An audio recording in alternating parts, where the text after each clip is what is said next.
Hello everyone और स्वागत है किरण पैरामेडिकल क्लासेस में। इस क्लास में हम लोग आपको लगभग बहुत सारे ऐसे 30 से 40 क्वेश्चन आप लोग को कराने वाले हैं, जिसमें पैरामेडिकल प्रैक्टिस सेट सीरीज के नाम से ये वायरल हो रहा है और काफ़ी लोग इसको ज़्यादा पसंद कर रहे हैं। और इस माध्यम से ये होगा कि आपको डायरेक्टली आपको आंसर याद करने का मौका मिलेगा, कोई कन्फ्यूजन नहीं, कोई ऑप्शन नहीं। इस तरह से आपको डायरेक्टली यूज करने का मतलब कि देखने का मौका मिलेगा। चलिए हम चल लेते हैं पहले प्रश्न की ओर। ये बहुत ही इम्पोर्टेंट प्रश्न हो सकते हैं, आपको बहुत ही कामगार हो सकता है। ये प्रैक्टिस सेट सीरीज में बहुत ही कामगार आ सकता है। चलिए, किस पदार्थ की युक्त नमक का प्रयोग करना चाहिए? किस पदार्थ से युक्त नमक का प्रयोग करना चाहिए? जब भी हम खाते हैं तो आयोडीन युक्त नमक खाना चाहिए। आयोडीन, ठीक है, आयोडीन युक्त नमक खाना चाहिए। ये सब हो सके तो ज़्यादातर सभी लोग जो हैं आयोडीन युक्त नमक खाएं, क्योंकि आयोडीन की कमी से क्या होता है, घेंघा रोग हो जाता है। अगर आयोडीन की कमी जो आपके शरीर में अंदर रहती है तो घेंघा रोग हो जाता है। चलिए दूसरे प्रश्न की बढ़ते हैं। दूसरा प्रश्न है, आपको मैं पढ़ के बताऊंगा। दूसरा प्रश्न आपको वैसे भी दिख रहा होगा। नवीनतम शोध के अलावा गंजेपन की समस्या तब पैदा होती है जब बालों की जड़ों में ऑक्सीजन की कमी हो जाती है। आपको जब जब भी किसी भी व्यक्ति को अगर गंजापन देखते हैं तो उसके बालों में ऑक्सीजन की कमी हो जाती है, ठीक है। ये ना कि बोल दीजिएगा उसका बाप कौड़ रहा था, उसका माई, लेकिन ये जेनेटिक भी होता है, लेकिन उसके बालों में ऑक्सीजन की कमी भी हो जाती है, ठीक है। इस स्थिति को क्या कहते हैं? इस स्थिति को क्या कहते हैं? तो इस स्थिति को बोलते हैं, ऐसा ही प्रश्न पूछा जाता है, ठीक है। तो इस स्थिति को बोलते हैं, स्थिति को हाइपोक्सिया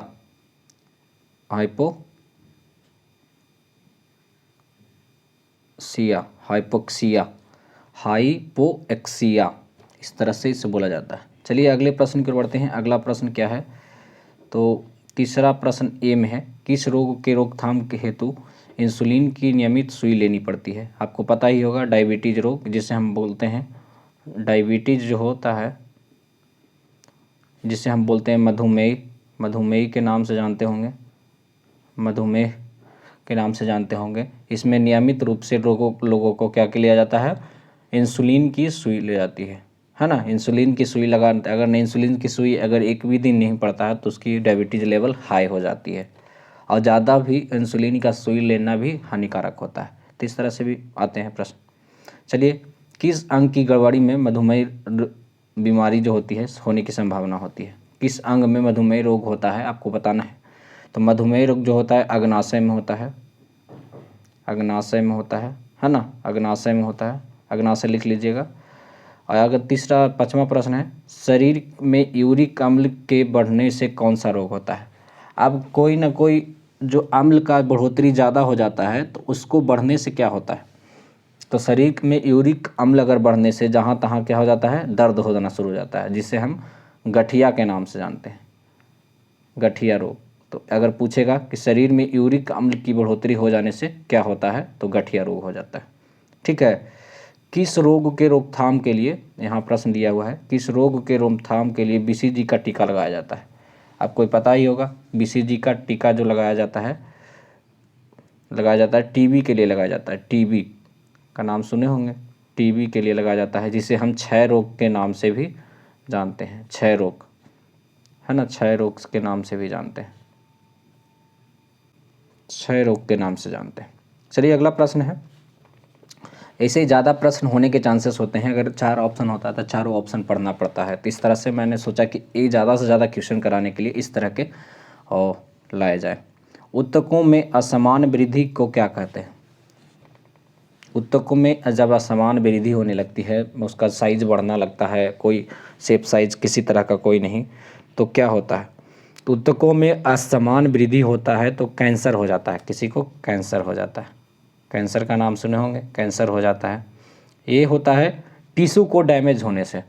ये जब असमान वृद्धि होने लगती है तो क्या होता है, एक तरह से क्या होता है, उत्तक जो होते हैं उसके डैमेज होना शुरू हो जाते हैं।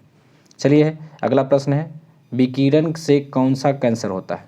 विकिरण से कौन सा कैंसर होता है? जो विकिरण पड़ते हैं हमारे शरीर पे, उससे कौन सा कैंसर होता है? तो विकिरण से होता है त्वचा कैंसर, स्किन कैंसर होता है, त्वचा कैंसर।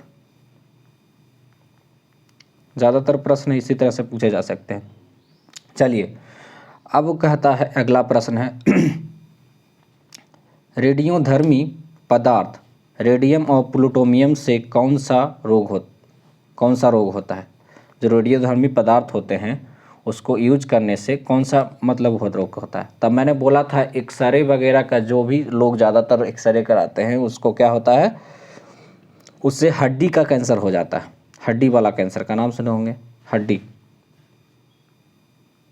हड्डी का कैंसर हो जाता है, हड्डी का कैंसर, ठीक है, हड्डी का कैंसर हो जाता है।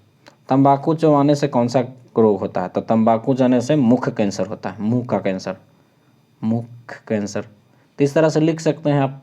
तो आपको पता, मुझे पता है कि आप लोग को जल्दी जल्दी याद होते जा रहा होगा।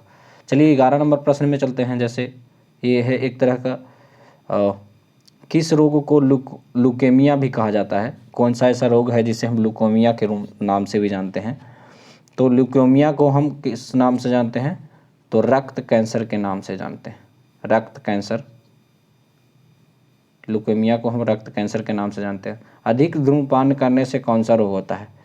तो अधिक धूम्रपान करने से फेफड़े का कैंसर होता है, फेफड़े का कैंसर होता है। सिस्प्लाटिन किस रोग की दवा है। सिस्प्लाटिन जो होता है किस रोग की दवा है।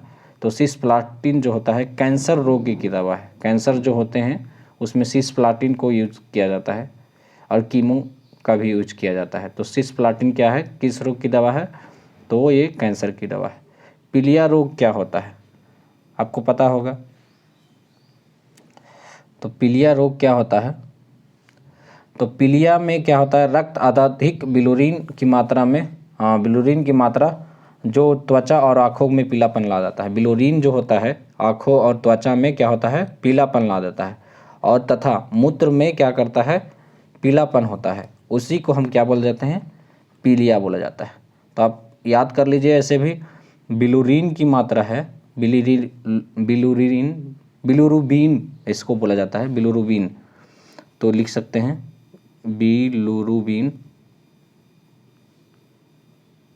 बिलुरुबिन की मात्रा जो होती है बढ़ जाती है कहाँ कहाँ, तो ये बढ़ जाती है किसमें, त्वचा पे, आँखों में और मूत्र में।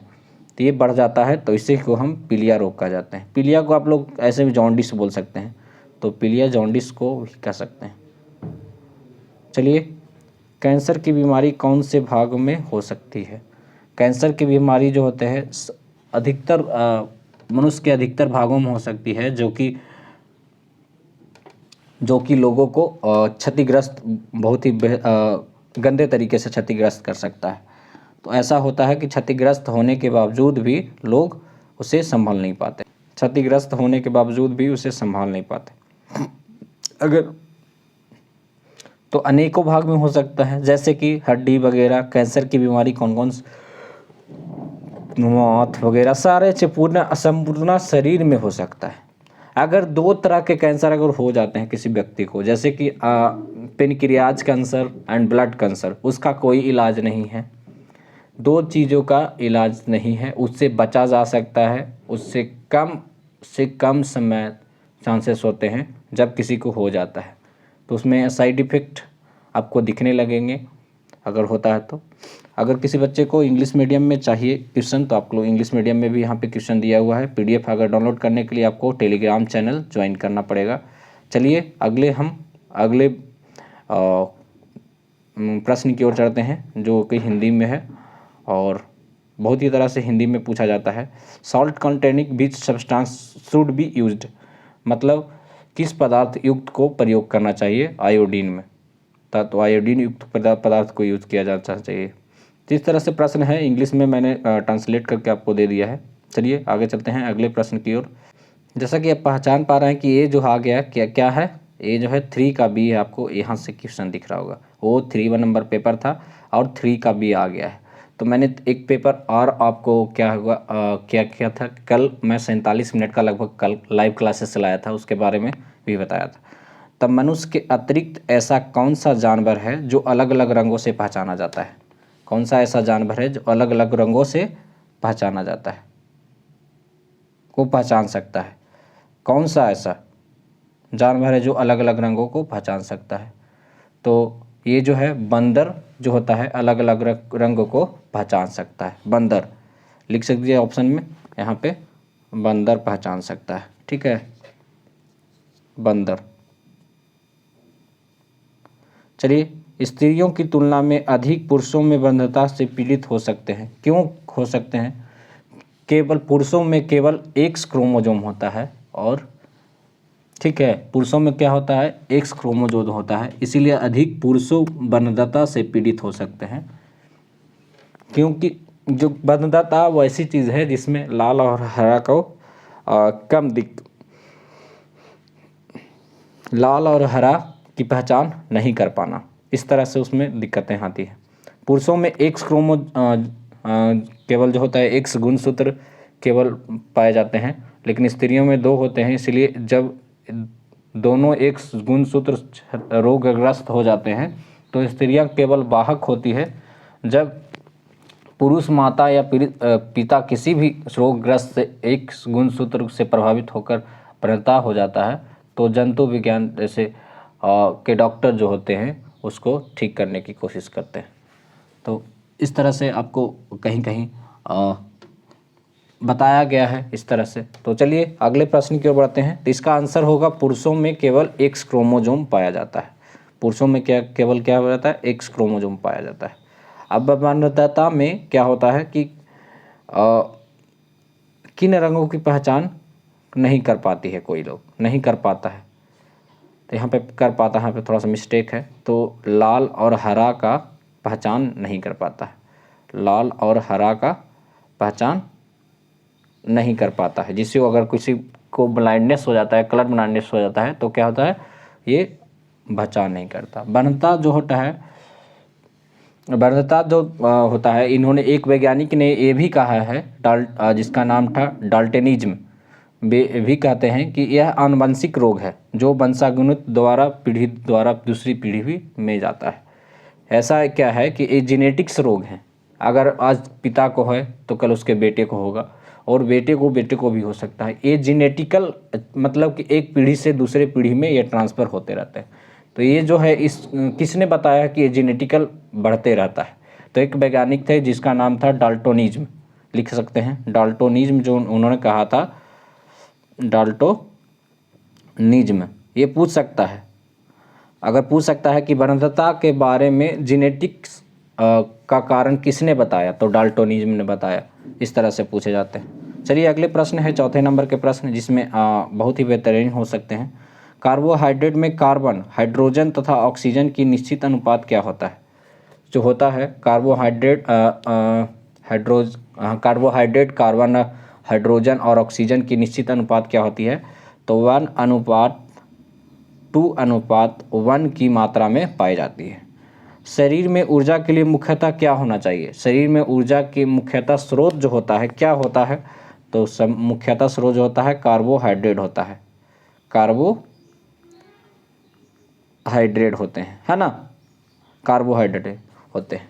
अब मैं बात करूं कि अगर किसी व्यक्ति को, जैसे कि अगर पूछ दूं कि कार्बोहाइड्रेट किस किस चीज़ में पाए जाते हैं, तो चावल, गेहूं, बाजरा, मक्का, शक्कर, ये सूखे फल, दूध, अंजीर, चुकंदर, आलू, शहद, शकरकंद, गन्ना आदि कार्बोहाइड्रेट के प्रमुख स्रोत हैं। इसमें से कोई भी चीज़ खा लीजिए, आपको कार्बोहाइड्रेट बहुत ही अत्यधिक मात्रा में आप लोग को मिल जाएगी।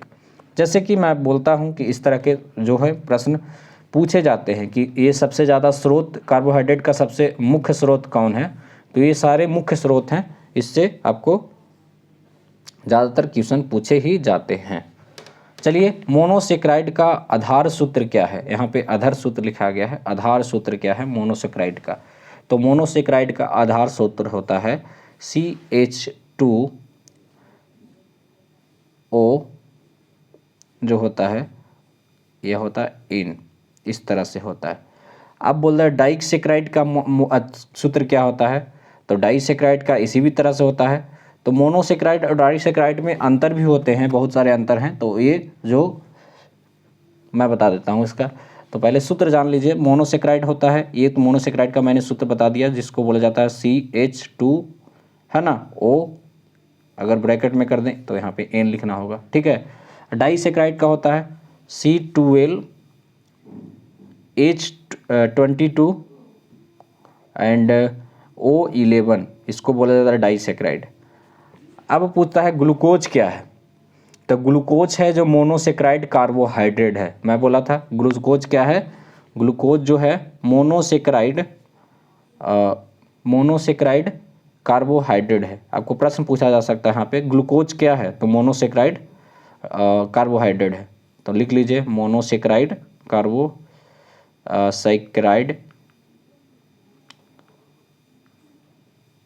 कार्बोहाइड्रेट है ना। इस तरह से प्रश्न पूछे जाते हैं ज़्यादातर, जो है ना कि यहाँ पे कि लोग जो है परेशान होते हैं कि ग्लूकोज क्या है, ये सब नॉर्मल से प्रश्न। तो अगर पूछ दे कि माल्टोज क्या है, माल्टोज ग्लूकोज में, तो आप लोग को पता होगा, तो माल्टोज जो है क्या है, डाइसेक्राइड कार्बोहाइड्रेट है, डाइसेक्राइड कार्बोहाइड्रेट है। अब मैं बोलता हूँ ग्लूकोज जो होता है और माल्टोज जो होता है, इस तरह के पदार्थ जो होते हैं ज़्यादातर मीठा ही होते हैं। लेकिन अगर मैं बात करूँ सेलुलोज क्या है, सेलुलोज क्या है, तो सेलुलोज जो होता है पॉलीसेकेराइड का भाग होता है, पॉलीसेकेराइड का भाग होता है, जिसे हम पॉलीसेकेराइड कार्बोहाइड्रेट के नाम से जाने जाते हैं। अगर पूछ दे पॉलीसेकेराइड का आधार सूत्र क्या है, पॉलीसेकेराइड का आधार सूत्र, तो पॉलीसेकेराइड का आधार सूत्र होता है C6H11 एंड O5। इस तरह से पूछे जाते हैं प्रश्न। तो इस तरह के होते हैं, जहाँ ज़्यादातर मैं कहूँ कि ये जो है तो इसी तरह के प्रश्न पूछे जाते हैं। सुक्रोज जो होता है केन शुगर, इसको बोला जाता है, सुक्रोज को बोला जाता है केन शुगर, और लैक्टोज को बोला जाता है मिल्क शुगर। को भी सुक्रोज और लैक्टोज को भी क्या कहा जाता है, डाइसेक्राइड कहा जाता है। सुक्रोज और लैक्टोज को भी डाइसेक्राइड कहा जाता है।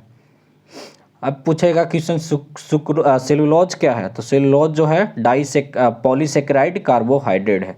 पॉलीसेकेराइड क्या है, कार्बोहाइड्रेट है। इस तरह से होता है। चलिए आप बोल दे कि थके हुए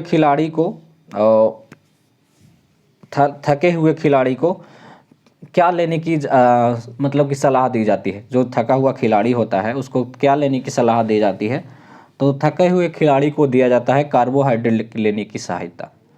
मतलब कि जो क्या काम करता है, तो कौन सा शर्करा जो होता है तत्काल ऊर्जा प्रदान करती है, तो कार्बोहाइड्रेट। ये पूछा जाता है प्रश्न कि अगर खिलाड़ी के बारे में अगर बोल सकता है कि कौन से मतलब कि ऊर्जा लेने की तत्काल मतलब कि सलाह दी जाती है, तो कार्बोहाइड्रेट दिया जाता है। तो ये जो होता है कार्बोहाइड्रेट से तत्काल खिलाड़ियों को हो जाता है, कौन सी ऊर्जा तत्काल पैदा करती है, तो ये हो गया। तो दो तरह की चीज़ें हैं यहाँ पे, खिलाड़ियों को, थके हुए खिलाड़ियों को कार्बोहाइड्रेट के लिए बोला जाता है कि जो कि एनर्जी प्रदान करे, उसे मजबूत रखे, और उसे मतलब कि एक विटामिन न्यूट्रिएंट्स जो होता है आपको उसके शरीर में बने हुए रहे। एक कार्बोहाइड्रेट जो होता है इस तरह का ऐसा है कि अधिकांश मानव शरीर को एक ईंधन के रूप में कार्य करते रहने के लिए ये सबसे सहायक होता है। अब होता है कौन सा शर्करा जो होता है तत्काल ऊर्जा प्रदान करती है, तो एक ग्लूकोज का नाम सुने होंगे आपने। गर्मी के दिनों, अभी गर्मी के दिन आ रही है, तो गर्मी के दिन में देखिएगा ग्लूकोज लोग ज़्यादा फॉलो करेंगे। तो ग्लूकोज एक ऐसा चीज़ है कि आपको तत्काल ऊर्जा देने का काम करता है, तत्काल ऊर्जा देने का काम करता है, ठीक है। कौन सा पदार्थ मानव ईंधन का कार्य करता है, कौन सा पदार्थ जो होता है मानव ईंधन का कार्य करता है, तो कार्बोहाइड्रेट, ठीक है। कौन सा पदार्थ जो है कार्बोहाइड्रेट ईंधन का काम करता है। अधिकांश प्राणियों में पदार्थ में लगभग जो 80% क्या पाया जाता है, अधिकांश प्राणियों में जीवित पदार्थ का लगभग कितना परसेंट क्या पाया जाता है, 80% क्या पाया जाता है, तो कार्बोहाइड्रेट 80% पाए जाते हैं जो जीवित पदार्थ के लगभग होते हैं, ठीक है। कौन सा पदार्थ मानव ईंधन में कार्य करता है, तो आपको ये जो 11 नंबर वाला आपको लग गया, आंसर हो गया। चलिए शहद में मुख्यतः कौन सा पोषक तत्व होता है? शहद में मुख्यतः कौन सा पोषक तत्व होता है? तो कार्बोहाइड्रेट। शहद में क्या होता है? कार्बोहाइड्रेट होता है। ये ना कि सेलुलोज बोल दीजिएगा, कार्बोहाइड्रेट होता है बाबू, इस तरह के। कौन सा पोषक तत्व सर्वाधिक ऊर्जा प्रदान करती है? तो कौन सा पोषक तत्व सर्वाधिक ऊर्जा प्रदान करती है? तो कार्बोहाइड्रेट क्या करता है? सर्वाधिक ऊर्जा प्रदान करती है। इस तरह से यहाँ पे प्रश्न है। तो सर्वाधिक ऊर्जा प्रदान करने के लिए कार्बोहाइड्रेट की आवश्यकता होती है। चलिए अगले प्रश्न है, घी में कौन सा पोषक तत्व प्रचुर मात्रा में पाया जाता है? घी में कौन सा पोषक तत्व जो होता है प्रचुर मात्रा में पाया जाता है? तो घी में सबसे प्रचुर मात्रा में पाए जाने वाले सबसे अधिक क्या होता है? वसा होता है। वसा पाए जाते हैं। ठीक है। वसा की कमी से कौन सा त्वचा कैसी हो जाती है? वसा की कमी जब हो जाती है शरीर में तो त्वचा कैसी हो जाती है? तो वसा की कमी होने से त्वचा जो हो जाता है रूखा हो जाता है, सूखा टाइप का रूखा हो जाता है वसा की कमी से। वसा की अधिकता होना जाने से कौन सा रोग होता है? वसा जब शरीर में प्रचुर मात्रा में हो जाती है तो क्या हो जाता है? तो वसा जब प्रचुर मात्रा में अगर शरीर में हो जाता है तो मोटापा हो जाता है, हार्ट रोग होने के चांसेस ज़्यादा हो जाते हैं, हाई ब्लड प्रेशर होने के चांसेस हो जाते हैं। तो ये सब चांसेस जो है 80% चांसेस जो होता है क्या वो फॉलो करने लगते हैं, अपने हिसाब से वो फॉलो करना शुरू कर देता है कि जब घी ज़्यादा जो लोग खाते हैं उसका मोटापा हो जाना, हार्ट रोग सबसे ज़्यादा है। मैं ये नहीं बोला कि नहीं खाने से भी रोग हो सकते हैं, लेकिन खाना भी चाहिए और नहीं भी खाना चाहिए। यानी कहने का मतलब सिंपल मूड में खाना चाहिए कि जितना आपको शरीर की ज़रूरत है हो उतना ही खाना चाहिए। ये ना कि सुबह उठे मारे 1 चम्मच घी मार दिए, शाम को 1 चम्मच घी मार दिए, तो उससे क्या होगा? आपका मोटापा बढ़ेगा। किसी किसी को मोटापा नहीं होता है तो हार्ट रोग होने के चांसेस हो जाते हैं। हार्ट रोग में क्या क्या हो सकता है? तो कार्डियक अरेस्ट वाला जो बीमारी है, कार्डियक अरेस्ट जो हो सकता है, हार्ट अटैक वगैरह का चांसेस ज़्यादातर बनने लगते हैं। और हाई ब्लड प्रेशर का जो भी चांसेस है, हाई ब्लड प्रेशर को चांसेस और अत्यधिक बनने लगते हैं। भोजन के प्रति वर्ग में प्रति यूनिट कैलोरी की मात्रा सर्वाधिक किसमें होती है? तो जो होता है भोजन के जो प्रति यूनिट कैलोरी की मात्रा सर्वाधिक होता है जो किस में पाया जाता है? वसा में पाया जाता है। अब मैं बात करूं कि वसा का मुख्य स्रोत क्या हो सकता है? तो वसा का मुख्य स्रोत हो सकता है दूध, मांस, मछली, मूंगफली, अन्न, तेल आदि प्रचुर मात्रा में वसा पाई जाती है उसमें। जैसे आप रिपीट कर देता हूं मैं कि वसा का अधिकतम प्रचुर मात्रा में कहाँ पाया जाता है? तो दूध में पाया जाता है, मांस में पाया जाता है, मछली में पाया जाता है, मूंगफली में पाया जाता है और अन्य तरह के तेलों में पाए जाते हैं। तो वसा आप उससे ग्रहण कर सकते हैं। हाँ, मैं बात करूं कि अगर वसा की ज़रूरत प्रतिदिन हमारे शरीर को कितनी है, तो प्रतिदिन अगर हमारे वसा की ज़रूरत अगर हमारे शरीर को हो तो प्रति ग्राम वसा में सर्वाधिक 9 कैलोरीज ऊर्जा प्राप्त होती है, जबकि प्रति कार्बोहाइड्रेट शर्करा प्लस ग्लूकोज से हमें 4 कैलोरी ऊर्जा प्राप्त होती है।